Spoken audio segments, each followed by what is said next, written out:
Kuboshwe indoda esolwa ngokunquma umakhelwane kade kubanga ukunqamula egcekeni. Isidumbu sakhe kuthiwa sithole abazingeli isiphonse emfuleni ngomsombuluko.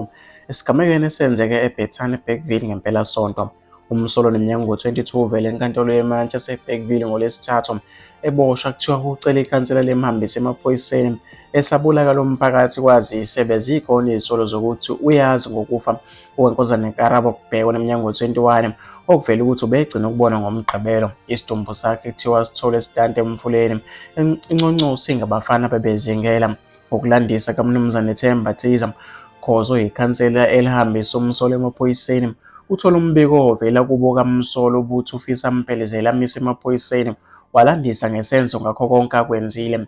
Uthe entathakusa ngesonto ubephume endaweni yokucima ukoma ngesikhathi enqamula egcekeni lakubo kaMgila.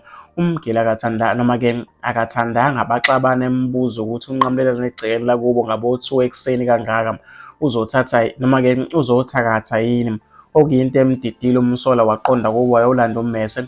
Wabuya-ke uhlangene noMgila ebuyela esitolo lapho-ke bephuza khona. Njengoba-ke naye kuthiwa-ke ubesiphuzela kwenye indawo, wamfukula wehlela naye ngasemfuleni okuyilapho afike wamgwaza khona wazama nokumnquma. Isidumbu sakhe wasiphonsa emfuleni ekulandisa ikhansela.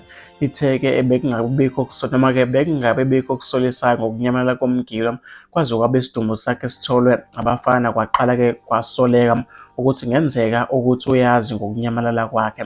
UKhoza uthe ngokuqonda-ke ububi besigameko usukumele phezulu uqinisekisa ukuthi umsolwa uyamhambisa yena mathupha, kanti uveze ukuthi izigameko zobugebengu zinto-ke esiqala ukwanda kuleya ndawo. Imizamo yokuthola umndeni kaMgila ayiphumelelanga njengoba-ke kuvele ukuthi uhlala nesalukazi esinguninakhulu kanti abakubo bakwenye indawo.